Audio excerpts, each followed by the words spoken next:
और क्या नाम रखा किताब का नाम? हाँ, क्या नाम रखा?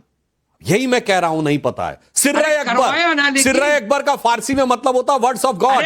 मगर आपने दारा शिकोह, अब देखिए नाविका जी, अपने टर्न पे बोलिए भाई साहब। दारा शिकोह का नाम नहीं पता है, जयंती मनाना तो दूर, और औरंगजेब को आकर रहमतुल्लाह अलैह बोल के टीवी के ऊपर कितनी डिबेटें हुई हैं। अलाउद्दीन खिलजी को, अब सुनिए, पद्मावत मूवी बनी थी। पद्मावत मूवी जिस पद्मावत के ऊपर बनी है, महाकाव्य के ऊपर, उसे लिखने वाला मलिक मोहम्मद जायसी, जिसने अलाउद्दीन खिलजी को हत्यारा कहा, राणा रतन सिंह की तारीफ की, मगर कोई मलिक मोहम्मद जायसी की कब्र पे आज तक जाता हुआ दिखाई नहीं पड़ा होगा। अलाउद्दीन खिलजी को आकर रहमतुल्लाह अलैह बोला है। भाई साहब ये बताइए, इतने बड़े की कब्र पर जाते हैं, औरंगजेब की कब्र पर जाते हैं, लेकिन नहीं, दारा शिकोह की कब्र पर नहीं जाते। बिल्कुल सही कहा।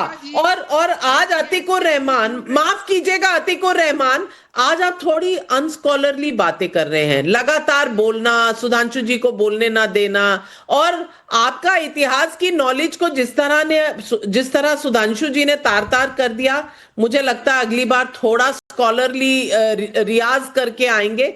आनंद रंगनाथन में सवाल वही पूछूंगी जो पब्लिक पूछ रही है, और पब्लिक ये पूछ रही है विवेक सक्सेना कि हिंदू मंदिरों को तोड़ने और लूटने वाले विदेशी आक्रांताओं का गुणगान करने के पीछे सनातन विरोधी सोच हावी है, ये ऐसा है क्यों? और रोहित सिंह दिल्ली से पूछ रहे हैं, दिल्ली दंगे के आरोपी शर्जील और उमर को युवा नेता और राष्ट्र प्रेमी बताने वाले हामिद अंसारी, क्या इनके लिए चिकन नेक को अलग करने की बात कहने वाले राष्ट्र प्रेमी हो सकते हैं? ये कौन सी सोच है? क्या इसीलिए महमूद गजनवी को आज हिंदुस्तानी बताया जा रहा है? नमस्कार नाविका जी, और आपके दर्शकों को और मेरे फेलो पैनलिस्ट को भी नमस्कार। देखिए, बहुत ही इम्पॉर्टेंट डिबेट यहाँ पे चल रही है, बहुत कुछ सीखने को मिल रहा है। मैं तो यही कहना चाहूँगा एक दो मिनट में कि जो मुख्तार अंसारी जी ने जो कहा है, जो उनका वक्तव्य आया है मुख्तार अंसारी जी का, ये एक तरह से ये एक चीज़ दर्शाता है, सॉरी माफ़ कीजिएगा हमीद अंसारी जी, सॉरी मुख्तार, वैसे दोनों रिश्तेदार, वो एक ही फैमिली है, मैं कंफ्यूज हो गया। फैमिली एक है, ये बात आपकी सही है, फैमिली एक है। हाँ, माफ कीजिएगा, एक ही फैमिली है। हाँ, माफ कीजिएगा, फैमिली एक है। और हमीद अंसारी जी ने भी एक टेररिस्ट को अवार्ड दिया, पीएफआई चीफ को, अबू बकर को।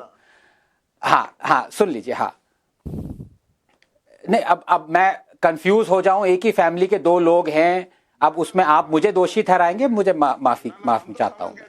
देखिए नाविका जी, ये बहुत ही एक तरह से जिसे कहते हैं दर्दनाक डिबेट है। मैं इसको क्यों कहता हूं दर्दनाक?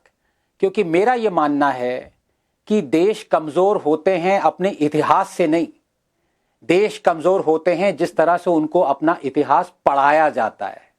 और पिछले 70-75 सालों से हमें पढ़ाया गया है कि हमारे जो हीरोज हैं वो विलेन हैं, और हमारे जो विलेन हैं वो हीरोज हैं। मैं आपको बताता हूं मेरे हीरोज कौन हैं। आधे लोग जो पैनल में, उनको इनके नाम भी नहीं पता होंगे।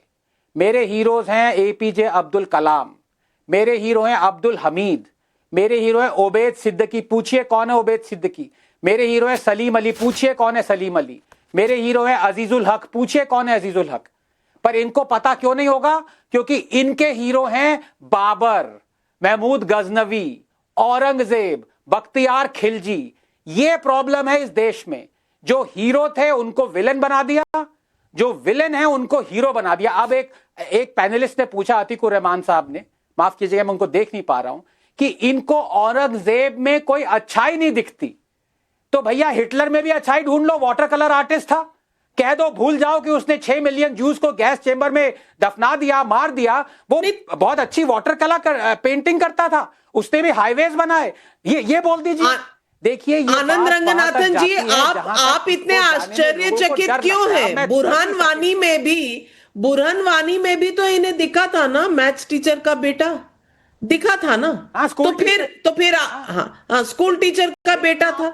मैं अब एक अपनी बात खत्म करना चाहूंगा कि अगर हिस्टोरिकल फैक्ट पे आप जाएं, अगर आप माने कि अफगानिस्तान ऑल्सो हिंदू कुश से इंडिया का एरिया था, इंडिया को वैसे तो ये मानते हैं नहीं, कहते 1947 में इंडिया बना, विष्णु पुराण को इनको देखना नहीं है।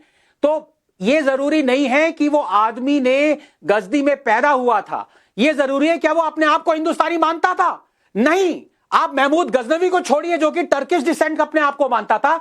एक भी मुगल, बाबर से लेकर बहादुर शाह जफर तक, एक भी मुगल ने अपने आप को हिंदुस्तानी नहीं माना है, टिमुरिड माना है। यह माना है कि मेरी लिनिएज टर्क से जाती है। वो अपने आप को खुद हिंदुस्तानी नहीं मानते थे और यहां के मुसलमान ताकि इलीगल इन्वेडर्स को हिंदुस्तानी बना दे, उनको हिंदुस्तानी बना दिया। ये सोच लेजिटिमेसी देने के लिए, लेजिटिमेसी देने के लिए क्या इतनी दूर तक जाना जरूरी है? फराज किदवाई जवाब दीजिए ना। हाँ नाविका जी, देखिए मैं एक बात ये बोल रहा हूं कि अभी आपने बात की कि इस देश में जो है वो बहुत सारे लुटेरे आए और उन्होंने हिंदू मंदिरों को तोड़ा और तमाम चीजें। हाँ सही है, मैं आपकी इस बात से बिल्कुल सहमत हूं कि इस देश के ऊपर बहुत सारे आक्रमण हुए, हिंदू मंदिरों को तोड़ा गया। लेकिन क्या ये गलत है नाविका जी? अब आप फिर कहेंगे कि मुझे दवा लेनी पड़ेगी, तो प्लीज अब ये ना बोलिएगा कि कश्मीर के राजा हर्ष इंडिया की हिस्ट्री में इकलौते ऐसे राजा थे जिन्होंने मंदिरों की मूर्तियों को तोड़ने के लिए एक स्पेशल पद बनवाया था, मतलब पोस्ट जिसको आप बोल सकते हैं, और उसका नाम था धर्म स्थापन, उस पद का नाम था। तो क्या है, मैंने सुनिए तो अब, अरे नविका जी सुनिए, तो मेरा कहने का मतलब यह है कि जैसे मैंने अभी शुरुआती अपने उसमें बोला था कि इतिहास से हम सबक लेकर के आगे सीखेंगे, आगे बढ़ेंगे, या हम इतिहास के बेसिस पर बदला लेंगे, जैसा अभी कुछ दिन पहले कहा गया। एक बात और कह के ये इतिहास तो अपनी जगह था।